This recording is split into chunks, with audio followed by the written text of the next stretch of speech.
So today is the last days of our series entitled Understanding God's Kingdom Through the Parables of Our Lord Jesus Christ. Ito ay pag-aaral tungkol sa kaharian ng ating Panginoon at mga pinaghaharian ng Diyos sa pamamagitan ng mga parables ng ating Panginoong Jesus. Okay? So bakit ito mahalaga? Kung tayo ay bahagi ng kaharian ng Diyos, dito natin higit na mauunawaan ang ating privilege, mga blessings bilang buhay na pinaghaharian ng Diyos na buhay. Amen?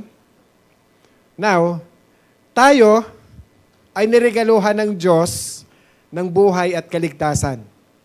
Libre po yon.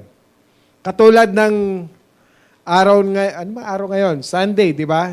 Today we celebrate Resurrection Sunday. Ito yung linggo ng pagkabuhay. Kung saan, inaalala natin ang pagkabuhay ng ating Panginoong Jesus.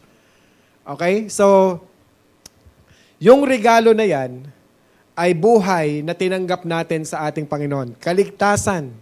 Na binayaran niya yung buhay natin, yung kasalanan natin, no? Ay binayaran ng buhay, binayaran mismo ng dugo ng ating Panginoong Hesukristo. At yan ay nagbigay ng pagkakataon na tayo ay mabuhay. Meron po akong kwento sa inyo, no? Bago magpatuloy. Meron isang tatay nag-birthday and the whole family ay nag-usap-usap yung mag-iina. At gusto nilang isorpresa yung kanilang tatay. So nag-meeting sila. Siyempre, wala sa meeting yung tatay. Nagplano na sabi nila, pagdating ng birthday, huwag natin siyang batiin. Kunwari, nakalimutan natin. Okay? So ngayon, dumating na yung araw ng kaarawan. So of course, yung kanilang pinagmitingan ay pinaghandaan nila. So hindi rin pumasok sa trabaho yung kanilang mga anak para i-prepare. So dumating yung kaarawan na yon, pumasok sa trabaho yung tatay na walang bumabati. But surprisingly, napaaga yung uwi nung tatay habang nagpe-prepare sila, nataranta sila. Ano gagawin natin? So, dali-dali nilang inayos para hindi mahalata yung kanilang sorpresa. Okay? Ngayon, pag uwi niya, diretso sa doon sa kwarto. At habang nagpapahinga doon sa kwarto, ay may nag-doorbell. Sabi niya doon sa anak na lalaki, "Nak, tingnan mo kung sino nagdo-doorbell at baka merong delivery." Sabi nung anak na lalaki, "Naku, pasensya na po pa. Marami po akong tinatapos, hindi ko maiwanan yung aking ginagawa. Pasuyo na lang po." So sa'yo nagpunta at mayroong ang delivery. After that, pinasok yung mga delivery and pumasok na ulit sa kanyang room.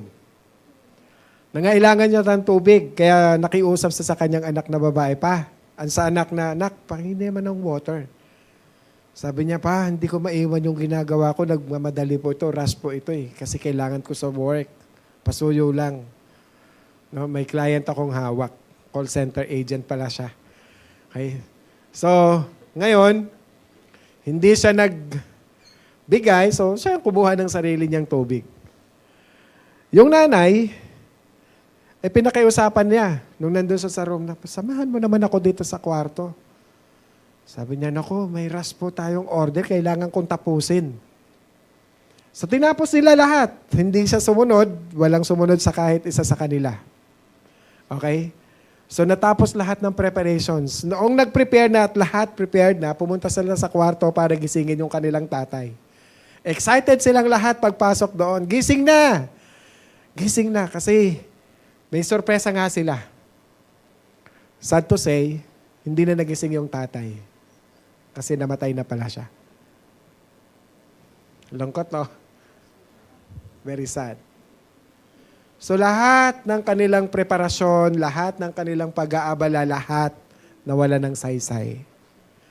Sometimes, we miss the point sa buhay dahil sobra tayong busy sa mga bagay-bagay. Amen? hoping that somehow na maging maayos yung buhay natin, maging masaya tayo sa bawat araw, maging maganda yung future natin. Pero yung pinaka main event or main point, yun yung nawawala. Amen? At sa panahon natin ngayon, yan din yung nararanasan natin. Yung pag-uusap natin, no ba? Minsan, na magkakasama nga tayo sa bahay, pero may mga kanya-kanya tayong pinagkakaabalahan. We miss the point. At sa pag-uusap natin ngayon, yan yung bagay at talinhaga o parables na naaakma sa topic natin today. Ano ba ang lagi nating inaasahang tanggapin mula sa buhay na ating Diyos na pinagkaloob sa atin? Ano ba yung inaasahan nating tanggapin mula sa Kanya? Okay? Bear with me, medyo mahaba itong topic natin. Let's open our Bible sa Matthew chapter 21, 33 to 41. Okay, sabay-sabay na nating basahin. Sabayan nyo na ako. Okay, listen to another parable. There was a landowner who planted vineyard and put a wall around it and dug a wine press in it and built a tower and rented it out to vine growers and went on a journey. And when the harvest time approached, he sent his slaves to the vine growers to receive his produce. So, nag-abroad yung may-ari and noong tag-anihan na, nagpadala siya ng kanyang slaves para kunin yung kanyang tubo sa ani. And the vine growers took his slaves and beat one and killed another and stoned a third. Now, ang ginawa, pinatay lahat. And verse 36, again, he sent another group of slaves longer than the first. Mas marami kaysa una niyang pinadala, and they did the same thing to them. But afterward, he sent his son to them, saying, they will respect my son. But when the vine growers saw the son, they said among themselves, this is the heir, yung kanyang tagapagmana. Come, let us kill him and seize his inheritance. They took him, the owner of the vineyard comes, what will he do to those vine growers? And verse 41, they said to him, he will bring those wretches to a wretched end and will rent out the vineyard to other vine growers who will pay him and the proceeds at the proper seasons. Now, the title of our topic for today, the Savior is here, receive Him. Ulitin niya po natin. Ayan. Anong relasyon niyan doon sa parable na ating pag-aaralan today?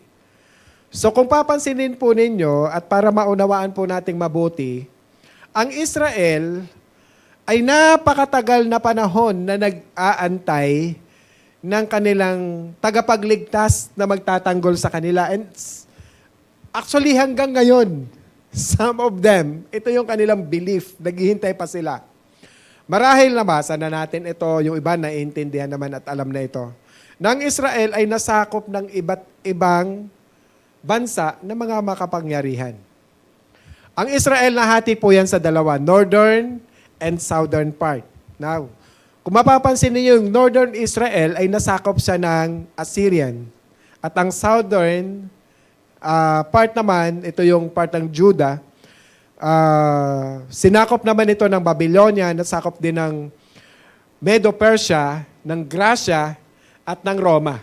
Now, kung mapapansin nyo rin dito, nasa ilalim silang buong Israel ng kapangyarihan ng kaaway. Okay? Sa mahabang panahon, sinakop sila, kaya ang tanong nila, Panginoon, kailan mo ba kami bibigyan ng tagapagtanggol namin, ng tagapagligtas namin? Because they will experience the former glory that they had. Panahon ni King David, panahon ni King Solomon, napakayaman ng buong bansang Israel. Talagang sobra. Lahat ng mga bansa sa kanilang paligid lumuluhod. No, sumusunod, lumalapit sa kanila So, kumbaga parang sa buong palibot ng bansa nila, sila yung ino-honor. And they were expecting the same kind of king na darating sa kanila. Umaasa sila na ganun ding klaseng hari ang ibibigay sa kanila. Kasi gusto nilang makabalik doon sa glory days na yon. Ang problema ito, sa ganitong pahayag, tayo ba ay tumanggap sa ating Savior o hindi? Okay? Alam ba natin na ang the Savior, our Lord Jesus Christ is here. Pero ang tanong na lang ganito, tinanggap na ba natin siya o tinanggihan natin siya? That's their dilemma. Okay? Dahil ang tugon sa bawat sitwasyon sa buhay, kahit sila noon, ay refleksyon ng ating pagtanggap or pagtanggi. Kaya tayo, sa buhay natin, tayo ang mamimili. Ang ating buhay ay sum total ng ating mga choices. Kaya dapat natin pong ingatan ang ating pagpili dahil dito rin manggagaling yung hamon sa ating pag-aaralan ngayon. Now, going back to our topic. Ang parables na ito ay mababasa rin natin sa Mark chapter 12, sa Luke chapter 20. Basahin niyo po yan. Now, pero meron pong magkakaibang information. Tandaan po natin na hindi po porque binasa natin yan, bakit magkakaiba, magkakakontra ba sila? Hindi po. Ang author na ito at ang Bible, hindi po pwede magsinungaling at hindi siya pwede magkaroon ng contradict. Actually, complementary siya. Nang ibig sabihin, kung wala dito sa ito ang information na dapat nating makuha, ay nandoon sa isa. Kung wala doon, nandoon sa isa. Okay? Kasi bawat author ay merong kanya-kanyang information na gustong ipahiwatig o iparating na mensahe sa atin. At sa bahagi ng pag-aaralan natin, nandito tayo sa Matthew. No? Para maunawaan lang natin ito ng mabuti, payo ko lamang po, tuwing magbabasa tayo ng Bible, dapat meron tayong mga simple questions na tinatanong tuwing babasahin natin. Bawat kwento, no? Bakit ito ikinuwento? Kanino ba ito ikinukwento? Kanino ba ito naka-address? Ano ba yung pinakapunto ng kwento na gusto na itong ituro sa akin? Okay, yan po yung mga basic question na dapat po nating tandaan. Now, going back, sa Matthew 21 verse 33, tingnan nyo yung first line noon sa 3 words na nandoon, 4 words. Sabi niya, listen to another parable. Nakita nyo? Yung first line. Listen to another parable. Dito pa lang sa simula ng linya na yan, sinasabi na po sa atin na meron pang ibang naunang parable. Hindi katulad ng sa Mark kasi hindi po nakalagay yung word na yan. Na listen to another parable. Dito lang yan sa Matthew. So yun yung gusto nating malaman at maintindihan ng bawat isa sa atin. Paano tayo nagbabasa? No? Binabanggit lang dyan sa unang talinhaga, dito sa Mateo, kaya merong karagdagang information na kailangan nating lahat na maunawaan yon. Okay? At yan po yung isi-share ko sa inyo. Ano yung parable na yon? Ang parable na yon ay tungkol sa dalawang anak. No?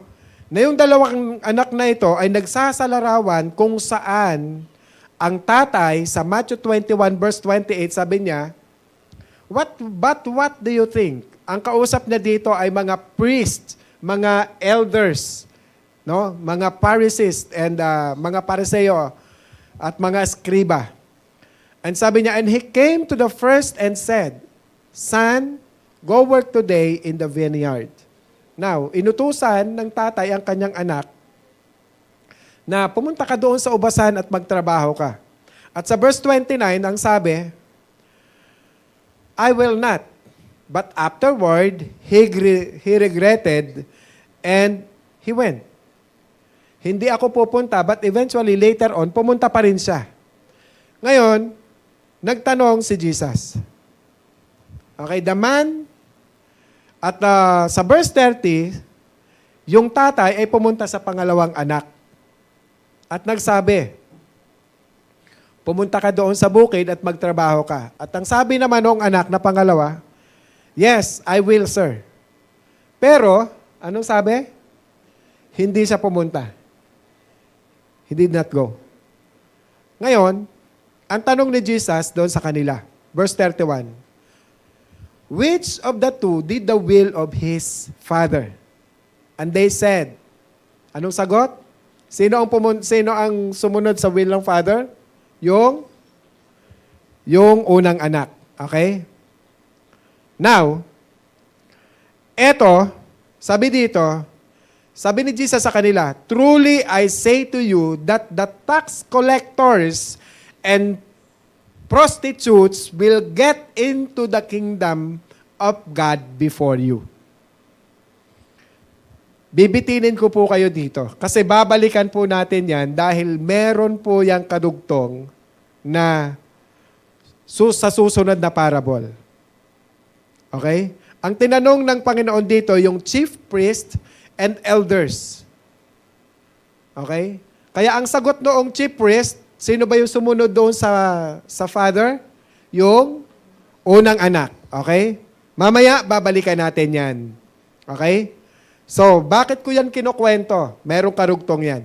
Dahil itong si Jesus Christ, noong pumasok sa templo, habang nagpipreach ang ating Panginoong Jesus, ang high priest at ang leaders, nagtanong kay Jesus. Nagpipreach siya. 21:23 ng Matthew, sabi niya dito, by what authority are you doing this thing? And who give you this authority? Okay, ano naman yung karapatan mo at saan nanggaling ang kapangyarihan mo para gawin ang lahat ng ito? Yun yung tanong sa kanya. So ano ba nangyari doon sa tanong na ganon? Okay? Noong mga huling linggo na ng ating Panginoong Jesus, nangyayari ito. Alright? Nung nandito siya sa lupa. At ang ginawa lang ng ating Panginoon nung time na yon, pinulfill niya lang ang nakasulat doon sa Zechariah chapter 9, verse 9, napapasok siya sa lungsod ng Jerusalem sakay ng isang donkey. Okay? Because they were waiting for the king. Tama? Naintindihan nyo? Nasusundan. Di ba nag-aabang sila ng magliligtas na hari? Yung magtatanggol sa kanila? Now, pumasok sa ngayon sa triumphal entry sa Jerusalem, sumisigaw ang mga tao, napapansin nyo ba yon? Na kung kayo ay may background sa Bible, natabasan nyo yon, pagpasok nyo sa triumphal entry, di ba yung palaspas na ginagawa ng mga traditional ngayon dito, naglagay sila ng mga dahon, ng palaspas, at doon, na nakapila doon, yung mga palaspas na yun, doon dumadaan yung ating Panginoong Jesus na sakay ng donkey at sumisigaw sila na Hosanna, Hosanna to the King. So dumating na siya. At hayag na hayag siya at tanggap naman siya ng mga tao, no? Sa kanyang sigaw na Hosanna, Hosanna to the highest. Nagpupuri sila. Ang problema, itong mga priest, naggalit sila. Yung mga leaders na to, naggalit sila. Sabi niya, patahimikin mo yung mga tao na yan. Ito na ngayon. Pagpasok ni Jesus, ang isip ng mga taong ito, even ng mga high priest and leaders, pagpasok ng king na to, ang king na to yung magsosolve ng kanilang mga problemang panglabas. Ano yung problema nilang panglabas na tinutukoy? Dahil itong mga kaharian ng buong bansang Israel ay sinakop ng mga nagpapahirap sa kanilang mga bansa, na ang alam nila ay matutulungan sila. Parang, siguro they were expecting like the David King na merong sword, merong may full battle gear na panggera. Ang hindi nila alam, ang kanilang problema ay ang kanilang attitude sa Diyos. Nasusundan? Amen? Kaya ang attitude na kanilang ipinapakita sa ating Panginoong Jesus ay attitude din na ipinapakita niya sa Diyos. Nakuha? Na hindi naman nila tinatanggap. Okay? So sa pananaw nila, Ang problema, panglabas. Yung problema, yung sumasakop sa kanila. Sa pananaw naman ng Diyos, kaya kayo nagkaroon ng problema eh. Dahil nagrebelde kayo sa Diyos. Kung bakit kayo nasakop ng iba't ibang mga bansa, okay, dahil sa hindi nyo pagsunod. Nasusundan? Nasusundan? Amen. So lalong naging malinaw noong pumasok ang Panginoong Hesus doon sa templo. Kasi kitang-kita yung mga ebidensya. Ano yung ginagawa nila nung pagpasok ng Panginoong Hesus doon sa templo? Anong ginawa niya? Sinira niyang lahat ng mga shop doon. Lahat ng mga nagtitinda doon, itinaob niya, no? Ipinasaran niya. At ang sabi niya, bakit niyo ginagawang tindahan ang lugar ng panalanginan? Pero ginawa niyo itong dapat lugar na panalanginan, ginawa niyo itong lugar ng mga pugad ng mga tulisan at pugad ng mga magnanakaw. Mababasa niyo yan sa Isaiah 56, no? Verse 7. Ibig sabihin, 1,000 years ago, bago pa sumulat o bago pa pinanganak si Jesus, nakasulat na kung ano yung mangyayari. Sabi niya, for my house will be called a house of prayer for all the peoples. So bahay dalanginan ng mga tao ito. Nasa halip na ang bansang Israel ay maging patotoo sa buhay na Diyos, para mahikayat nila ang iba't ibang tao na kumilala, maging ang ibang bansa na kumilala sa Diyos, ang nangyari, sila pa yung naging dahilan ng kahihiyan. Kaya sila nasakop. Kaya sila na-exile sa iba't ibang bansa. Naintindihan? Nasusundan so far? Amen. Kaya nagalit yung mga saserdote sa kanya at tinanong siya, anong kapangyarihan meron ka? At nung tanungin siya, na ganon, bago ako sumagot, may itatanong din ako sa inyo. Sabi ng Panginoong Jesus, Matthew 21:24. Jesus said to them, I will also ask one thing. The baptism of John, no? The baptism of John was from what source? From heaven or from men? Okay? So, saan nang galing, sabi nito, tinanong din sila saan nang galing ang kapangyarihan ni John the Baptist? O dahil itong mga taong ito ay man-pleaser, pero wala naman silang takot sa Diyos, etong sagot nila, hindi namin alam. Okay? Ngayon, dahil sa ganung sagot nila, kaya ikinuwento ni Jesus ang parable na ating binasa. From Matthew 21:33 to 41. Nasusundan? So ito na ngayon. Doon siya nanggaling. The parable of the land owner. Now, balikan natin tong parable. May tatlo po tayong bagay na pag-uusapan. The Savior is here. Receive Him. So when the Savior is here, we have to recognize God's patience and rely on God's Son and reap God's reward. So, number 1, ano ang i-recognize natin? So, balikan natin yung parable. Sa verse 33, listen to another parable. There was a landowner who planted a vineyard. No? Ang sabi niya, may magtatanim ng ubas.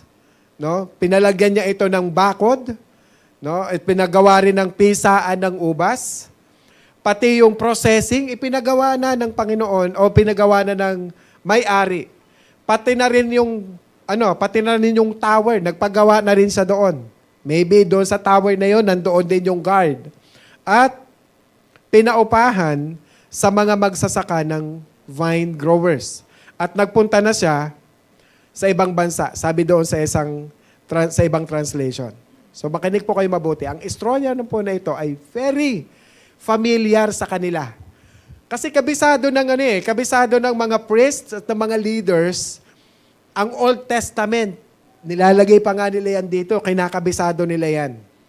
Dahil ito rin yung mismong ginamit, no, sa pagsasalarawan ng Panginoong Hesus sa Isaiah chapter 5. Kaya familiar sila dito. Alam namin ito, sabi nila eh. Since we're talking about the kingdom and the understanding, ano po yung mapapansin nyo dito? Nang ipakita niya itong kwento na ito, malinaw, doon sa land, yung land owner na yon, ito po ay tumutukoy sa Diyos. Nakuha? Na ipinrovide ng landowner ang lahat ng kanilang kailangan para doon sa magtatrabaho sa kanilang ubasan. Everything are provided. Ang Diyos yun. Naghanda na ng lahat ng bagay na kailangan bago pa ipagkatiwala doon sa mga manggagawa sa taniman. Listen carefully. Ito yung common sa kanila. Maliwanag ito sa bawat isa sa kanila. Bakit? Kabisado nila Genesis. Nung likhain ng Diyos, ang lahat ng bagay sa Genesis, bago pa likhain ng tao, ipinagkaloob na ng Panginoon ang lahat ng bagay para sa mga tao. Para wala na silang gagawin. Tama? Amen po ba? So tapos ang sabi ng Panginoon sa mga tao, magpakarami kayo. Maging mabunga kayo at pamunuan nyo ang lahat ng creations. Sa madaling salita, pareho sila ng isinasalarawan doon sa Old Testament sa Genesis at dito sa Vineyards. God provided everything.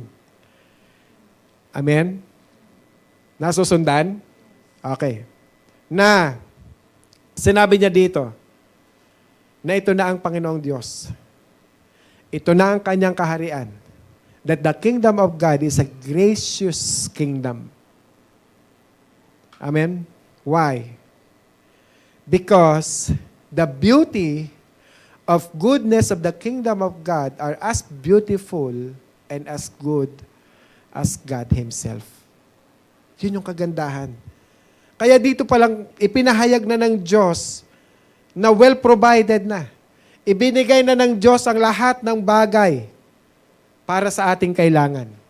So, ibig sabihin, tayo mga kapatid, no? Kung bahagi ka na ng kingdom, kung tayong lahat ay bahagi na ng kingdom ng ating Panginoon, well-provided na tayo lahat. Kaya ang sabi ng Lord sa Matthew 6:33, ano sabi? Seek first His kingdom and His righteousness, and all these things will be added to you. Amen po ba? Amen po ba? Walang sinabi dyan, work hard. Okay? Now, kabisado rin po ito ni Paul, kaya sabi niya ng Philippians 4:19, and my God shall supply all your needs according to His riches and glory in Christ Jesus. Kaya napakahalaga nito, that the kingdom of God is a gracious kingdom. Amen? Okay? Ang grace na yan, para po maunawaan natin lahat, paano ba ipinahayag ng Diyos doon sa pinaka-extreme na sitwasyon? Okay? 21:34 ng Matthew. Sabi niya dito, basahin ko na lang sa Tagalog. Sa panahon ng pamimitas ng ubas, pinapunta niya ang kanyang alipin sa mga magsasakang umuupa sa ubasan niya para kunin ang kanyang parte. Natural, may parte ang may-ari ng landowner, tama? Dahil pinapatrabaho niya lang yun eh. Okay? Pero hindi naman lahat niya kukunin.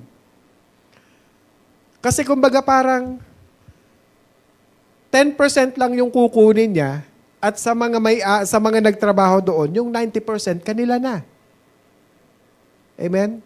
Parang sa ating pinagtrabahuhan ngayon. Okay? Kung naniniwala tayo na ang lahat ng bagay ay galing sa Diyos, okay? Lahat tayo, katiwala niya. Amen?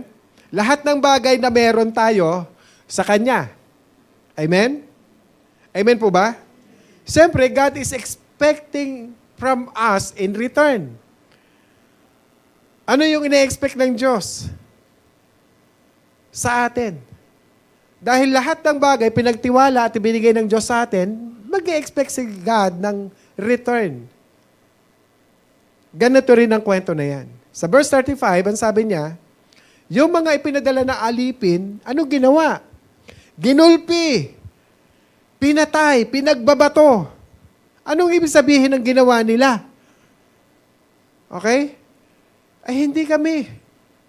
Ano sabi dito? Hindi kami accountable sa iyo. Hindi nyo kami alipin.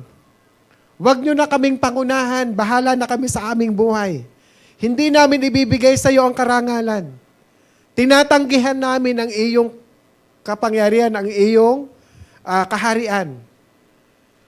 Kaya anong ginawa? Ginulpi sila, pinatay sila, binato sila, pinahirapan sila. Nireject ang authority na meron ang may-ari ng lupa. Alam nyo, itong may-ari, sa totoo lang, pwede naman silang i-wash out lahat eh. May kapangyarihan siya, marami siyang alipin, pwede silang patayin lahat.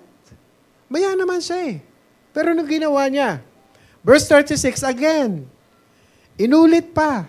He sent another group of slaves. Nagpadala uli siya sa yung may-ari ng lupa. Anong ginawa? Ginulpi, pinatay, binugbog, pinagbabato sila. Alam na alam nilang lahat ito. Alam na alam nilang lahat. Kaya nga sabi ni Esteban Acts 7:51, sabi niya, you men who are stiff-necked and uncircumcised in heart and ears are always resisting the Holy Spirit. You are doing just as your fathers did. Yung ginagawa nyo sa akin ngayon, ginawa ng mga magulang nyo noon. Okay? Na lahat tayo, mga kapatid, lahat po tayo, meron tayong struggles in life.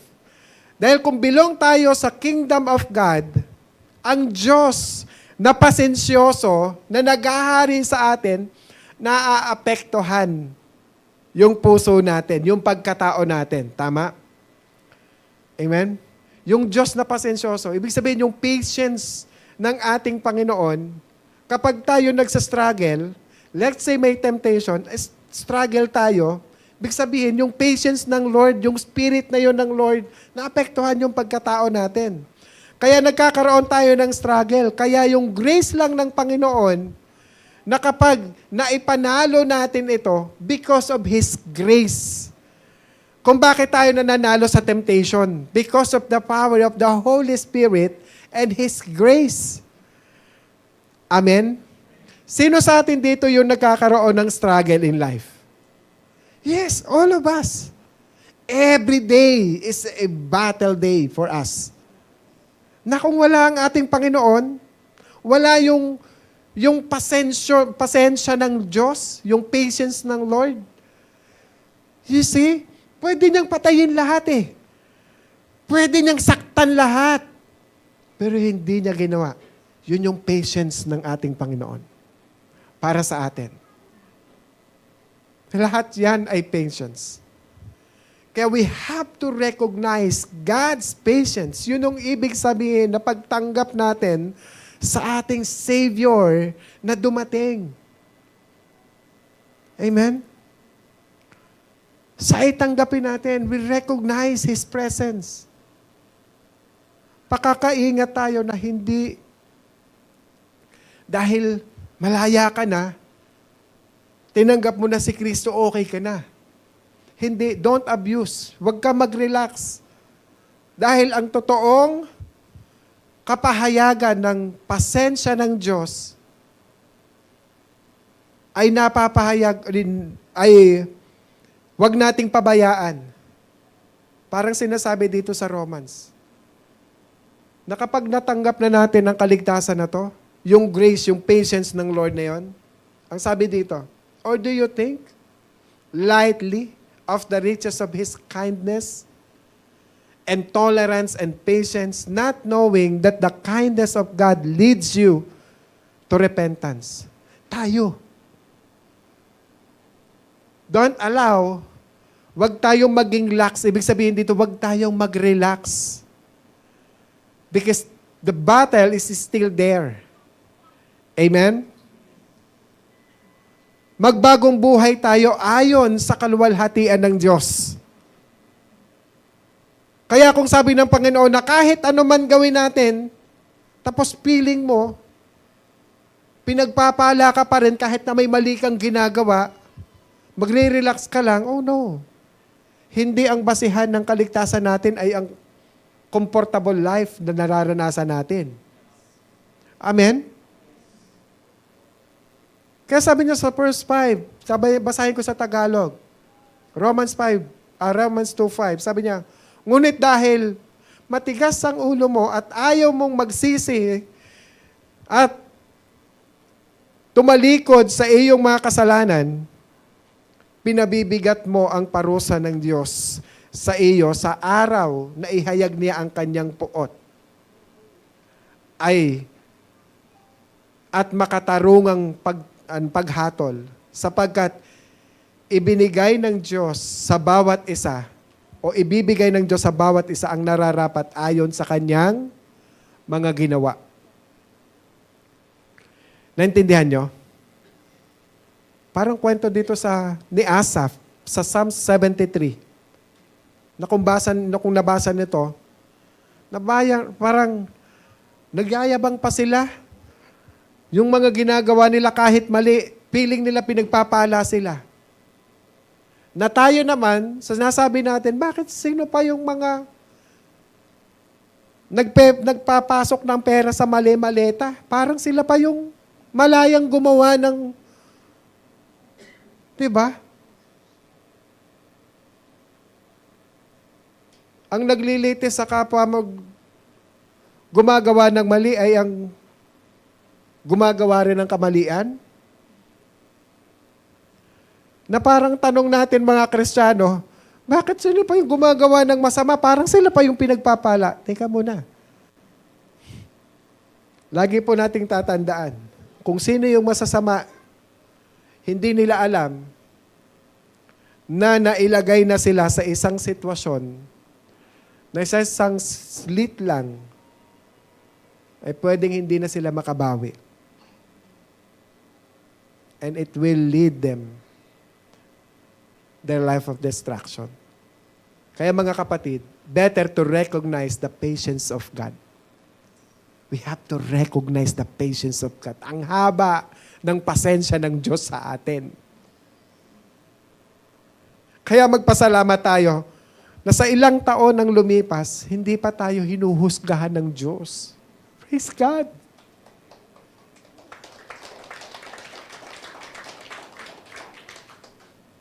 Praise God. Pero wag nating hintayin na mahuli ang panahon. Amen? Are you blessed?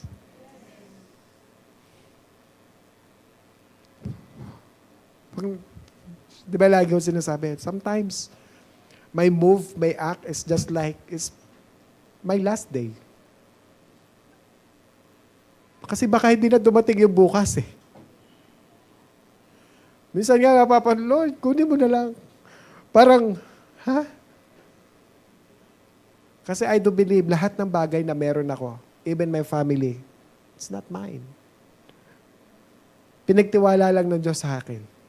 At pinagtiwala lang ng Diyos lahat ng bagay na meron tayo. Amen? Okay.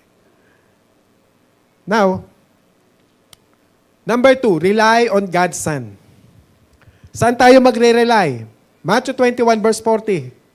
Sa Tagalog, ano pa kaya sa palagay ninyo ang gagawin ng may-ari sa kanyang pagbabalik?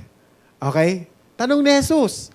So sinigat siya ng mga skriba at ng mga pariseo. Eto, sabi sa verse 41. Ay, tiyak napapatayin niya ang masamang taong iyon. Okay? At pauupahan niya ang kanyang ubasan sa ibang magsasakang magbibigay sa kanya ng parte, kaya ng parte niya sa bawat panahon ng pamimitas. Okay? Kapag binuntahan niyo po ang Lucas, dito nyo may same context. Katulad nung nasa Matthew, itong context na to, sa Lucas 20 verse 15 to 16, same ang context. Okay? Pero pagdating doon sa bandang dulo, may sinabi siya, He will come and destroy these vine growers and will give the vineyard to others. At napansin ng mga high priests, ng mga elders, ang sabi dito sa Lucas, when they heard it, they said, may it never be. Huwag sanang ipahintulot ng Diyos na mangyari ito. Kasi naintindihan nila. Okay, tingnan nyo to, may twist yan. Ano yung tama dyan? Makinig po kayo. Para maunawaan nating mabuti, noong tinanong ni Jesus, sumagot ang mga eskriba. Tapos, nang inulit ni Jesus ang sagot, bigla nilang na-realize na, hala, kami ito Kami pala yung tinutukoy nitong tao na to. Anong kayang sagot nila? Huwag sanang ipahintulot ng Diyos na mangyari ito. Nasusundan? Yun. Yan ang nangyari. Kaya tuloy natin. Matthew 21:42, sabi niya, Then Jesus said to them, Did you never read in scriptures? Di ba nabasa nyo na to? Okay? Hindi nyo ba nabasa yan sa kasulatan na yung bato na nire-reject ng mga builders na parang nagtatayo ng building at naging chief cornerstone. Ito ay isang bagay na galing sa Diyos. Ito ay bagay na kamangha-mangha sa mata ng Diyos. Anong ibig sabihin dito? Para maunawaan natin, ito po ay ayon sa hula doon sa Old Testament. Ayon sa Scripture, ang sinasabi ni Jesus lahat ng to nakasulat sa Old Testament. Kaya ang sinabi niya, di ba ninyo nabasa? Kasi kabisado niya nga nila yon. Okay. Na kaya ako nandito ngayon is para to fulfill yung isinulat noon pang 1,000 taon na ang nakaraan. Na itong mga gumagawa, meron silang nakitang bato, tapos ang sabi nila, hindi pwede yung bato na yan. Huwag nating gamitin yung bato na yan. So kaya ni-reject nila yung bato na yon. Nung dumating na yung contractor, sabi niya, bakit nandito tong bato na to? Ito yung gagamitin natin dahil itong bato na to, ito yung gagamitin nating pinakapundasyon. Okay, yung pundasyon na yan, yan yung magpapatibay ng building. Yan yung magdudugtong-dugtong para yung building ay tumayo ng matatag at matibay. Now, itong chief cornerstone na ito, para magkaroon tayo ng idea sa construction, ito yung pinaka-importanting bato sa isang building.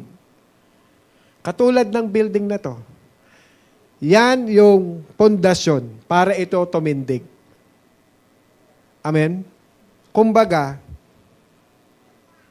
yan yung magpapatatag, yan yung magpapakonect. Okay? So sa madaling salita, ito mismo ang ating Panginoong Hesukristo. Na siya ay itatanggi, ipapapatay, pero nung after niyang mamatay, yung resurrection, yung muli niyang pagkabuhay, siya mismo ang magtataguyod sa atin. Amen? Yan ang sineselebrate natin ngayon. Palakpakan natin yung ating Panginoon. Na kung sinabi niya, naaalala nyo, na yung templo na yan, pag nagibayan, after 3 days, itatayo kung muli yan. Na sinasabi ng mga tao, taon namin yan bago nagawa, tapos ikaw 3 araw mo lang itatayo. Na parang sinasabi niya dito, kasi ako mismo yung angkla ninyo. Ako mismo yung pundasyon ninyo. I am your strong foundation. Yan yung sinasabi ng ating Panginoon. Sa Matthew 7:24 to 25, sabi niya, Therefore, everyone who hears these words of mine, acts on them. Parang sinasabi niya dito, sabi ng mga tao, ano sinasabi mo? Sino ka para pakinggan namin? Natitiyak mo bang hindi ka magigiba? Na parang sinasabi mo na, ikaw ba yung Diyos? Yes, pinapakita dito na siya nga ang Diyos. Nasabi nito, maikukumpara sa isang wise man na nagtayo ng bahay sa bato. And verse 25, and sabi niya, the rain fell, and the floods came. The winds blew, and slammed against that house. Pero hindi nagiba yung bahay. Nang sinasabi ng Diyos, itong chief cornerstone, sa Kanya nakaangkla ang buhay nating lahat. Sa ating Panginoong Hesus. Diyan nakasandal yung buhay natin. Question, is Jesus foundation cornerstone of your life? Can I hear amen? Sa totoong buhay, sa Kanya ba nakasalalay? Sa Kanya ba nakasandal yung ating buhay? Yung pamilya natin, yung trabaho natin. Okay? Ano ibig sabihin? Sa mag-asawa. Ano sinasabi sa Ephesians 5:25? Husband, love your wives. O sa mga husband, taas ang kamay ng husbands. Ano sinasabi dito? Love your wives. Hindi natin sinisigawan. Amen? Hindi natin sinasabihan na wives, submit. Hindi sinasabing ganon. Ang sinasabi, husband, love your wives. Amen? Mga tatay, nakikinig kayo? That are you willing to sacrifice for your wife? Katulad ng pag-ibig ni Kristo sa Kanyang simbahan? Ganun ba yung pagmamahal ng Diyos o pagmamahal natin sa asawa natin, mga husbands? Hindi natin inaaway at hindi natin sinisigawan, hindi natin sinusumbatan. Amen. Wives, ang sabi, 5:22, wives, subject to your own husband, as the Lord. Sa babae naman, ano sinasabi ng Diyos? Na kung talagang nakaangkla sa Panginoon yung ating relasyon sa ating asawa, nagpapasakop tayo. Wala. Tahimik ka. Husband pa rin ang sumasagot eh. Ano yan? Husband, submit your wives. Amen? Minsan sinisigawan natin sila. Ano ba? Yung malibag mo, ilagay mo doon sa libagan. Palagi na lang, hindi na nakatanda. Ano ba? Pagod na ako. Di na ako nakakaligo sa sobrang pagod. Diba? O wife, kung si Jesus yung asawa natin, ganyan daw ba sasabihin natin? Pagod na ako, Lord, sa buhay. Ganon din sa mga anak natin, children. Love and honors and respect our parents because that is pleasing to our Lord. Amen, mga parents? Wala sumagot parang ayaw yata. O mga anak, amen po ba? Ganun sa mga workers natin, mga empleyado, nagtatrabaho ba tayo kahit walang nakatingin? Hindi tayo nagtadaya sa oras? Hindi tayo nanggugulang sa katrabaho natin?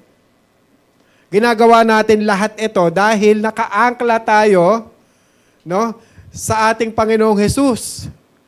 Yung buhay natin, because He is our strong foundation. Bakit ganun na lang yung authority ng ating Panginoong Hesus?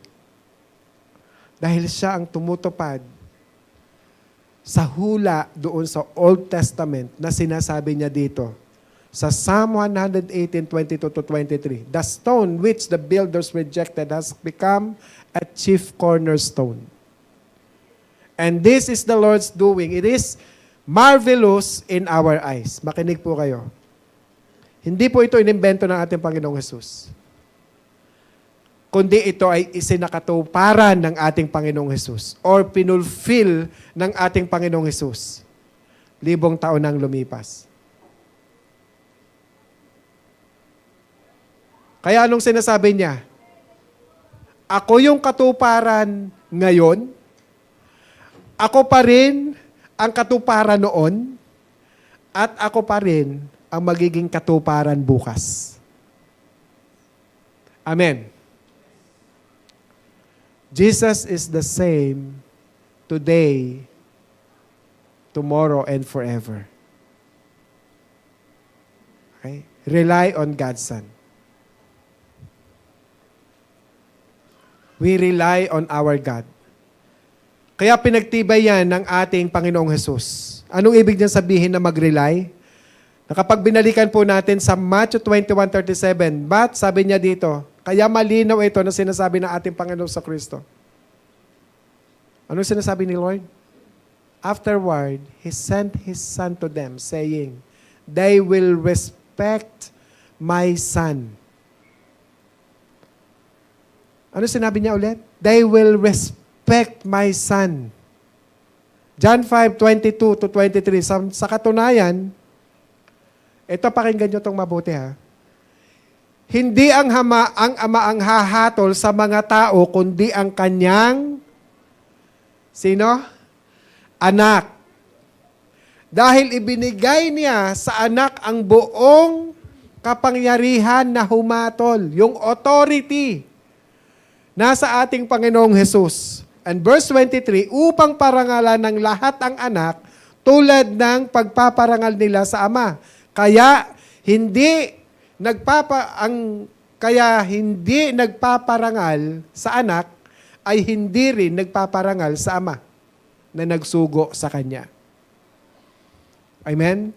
Remember the story of His beloved Son sa Matthew? Hindi nga sinabi yung beloved Son, pero sa Luke at saka sa Mark, sinabi yung beloved Son. Napakalinaw doon. Ngayon, ganito ang sabi ng Panginoon. Sino man ang gumagalang sa anak, gumagalang sa Ama. Na kung nagalang tayo sa Ama, eh dapat nagalang din tayo sa anak. Amen? Kaya nga si Jesus, being part of a triune God, sinasabi niya sa atin na mag-rely tayo sa Kanya. Amen po ba? Kaya we have to respect Him, honor Him. Kailangan nating sumunod sa Kanya at sa idea ng Panginoon na kung bahagi tayo ng kaharian ng Panginoon, we need to honor His Son. Amen? Amen po? Okay. Now, mga kapatid, ulitin ko, we have to rely on our God. At dito na lang muna. Hindi natin natapos yung 1 point. So itutuloy ba natin sa susunod na linggo? Amen? Are you blessed? Marami ba tayong natutunan? Nakakatawa ang Panginoon. Kasi He's very clear to give the message for each and everyone. And salamat sa Kanyang mapagmahal na puso. Tayo po'y tumayo.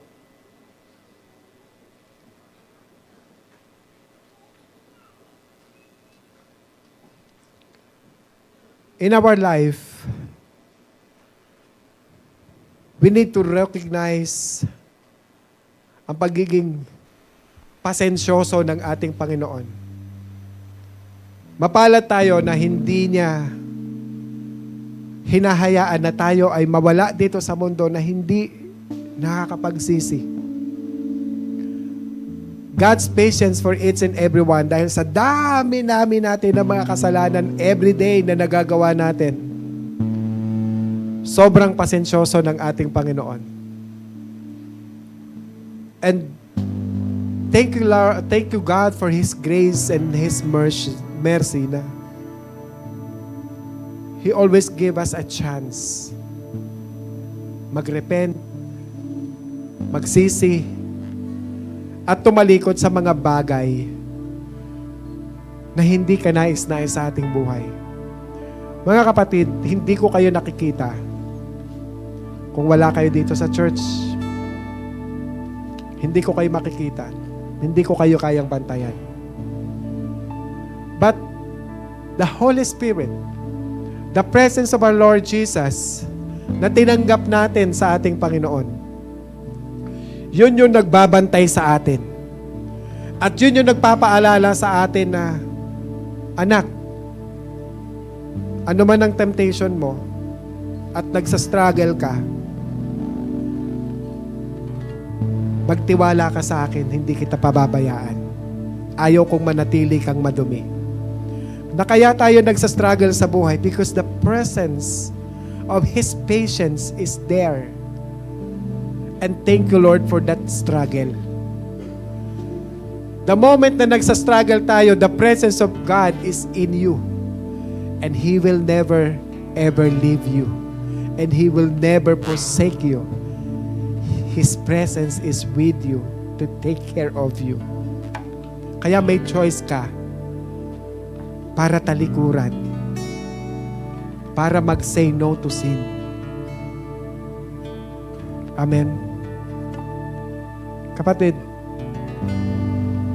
at this moment in time, this is the best gift na pwede natin ibigay sa Diyos. And this Resurrection Sunday, meditate tayo. He sacrificed His life for us. Recognize His patience and rely on God's Son na yung mismong buhay niya, kahit na tayo sa isang iglap, kaya niyang bawiin dahil makasalanan tayo. But then, the Lord never condemned us. Ano man ang mga nagawa natin, kahit tayo Kristiyano na, the Lord still gave us a chance. And this is the right time para isuko natin ang ating buhay sa Diyos. Walang ibang nakakaalam kung ano ka at anong sitwasyon ng relasyon natin sa Diyos, kundi ikaw lang. Pero kung nandito ka ngayon, hindi ka kinokondem ng Panginoon. Because sabi ng Lord, anak, mahal kita. At hindi kita gustong pabayaan. The moment na naririnig mo to, even sa online, kung naririnig mo to, sabi ng Panginoon, anak, mahal kita. Ano man ang kasalanan mo, ano man ang karuhian mo, handa kitang patawarin, handa kitang linisin. Dahil ako ay namatay sa krus para sa'yo. Tayo'y manalangin. Dakilang Diyos na makapangyarihan sa lahat. Salamat, Lord, sa napakahaba mong pasensya. Salamat, Lord, sa grace and mercy na inyo pong ipinagkaloob sa amin. We experience a lot of struggles in our life, Lord. But then, Lord, we are here. You are not here to confront us. You are here to restore us, helping us to transform our life from glory to glory.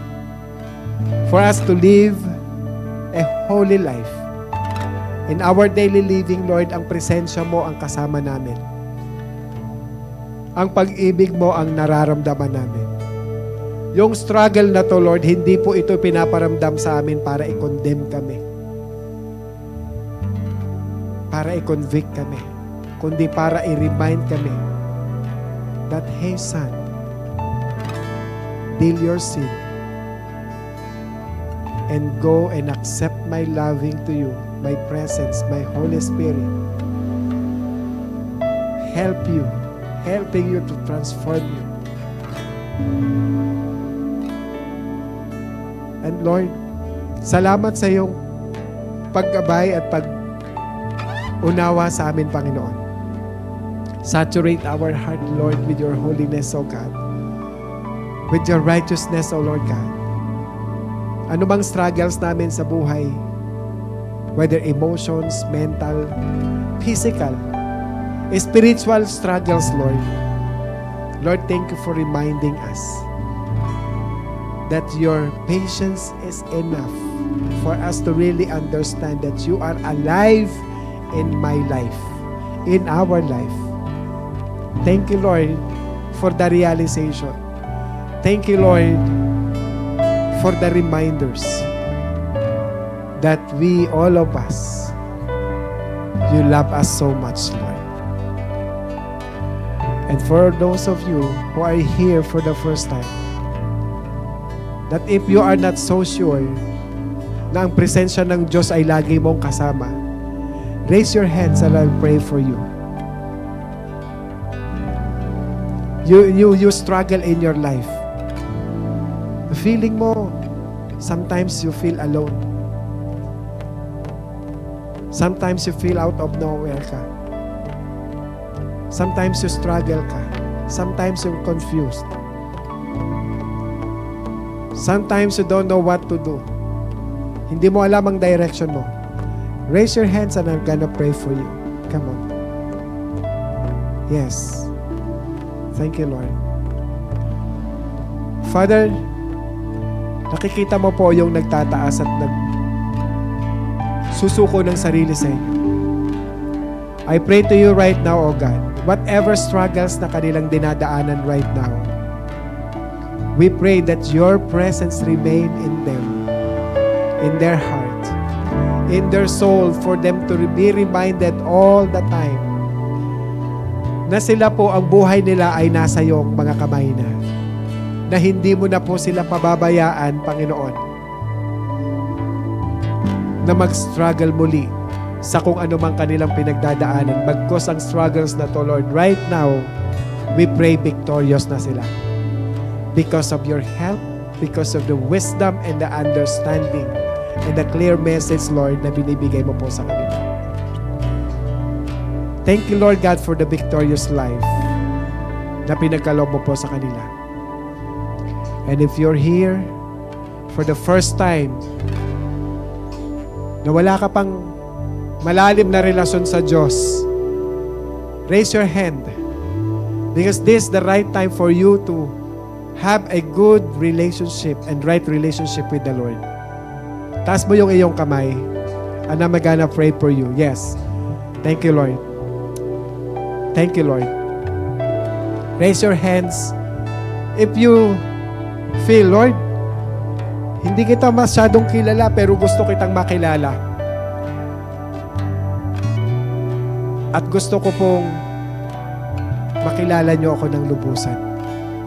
Itaas mo yung iyong kamay at sundan mo yung panalangin na to. Panginoong Jesus,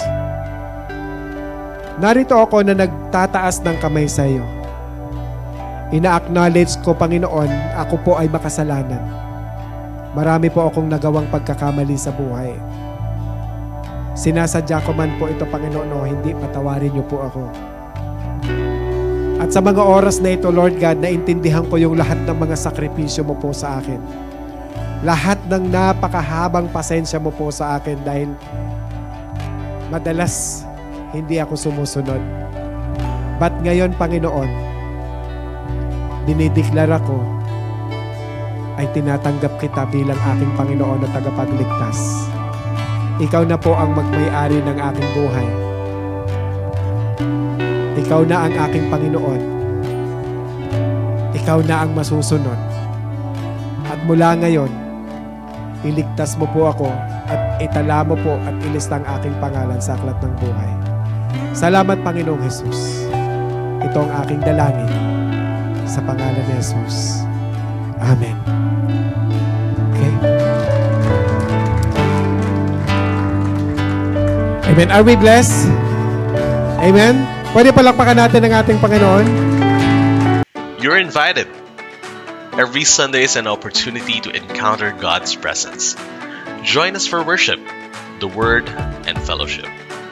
That's 10 a.m. here in our sanctuary. Don't forget to bring your family or friends. Let's gather every Mondays, Wednesdays, and Fridays and pray together.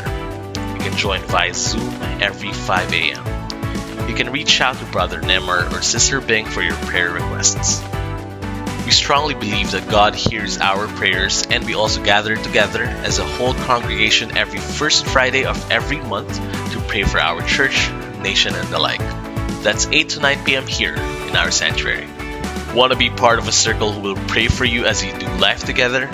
Be part of an accountability group today. A safe space to share, learn, and strengthen your walk with God. Feel free to reach out to Kuya Jong and Gladys if you are interested.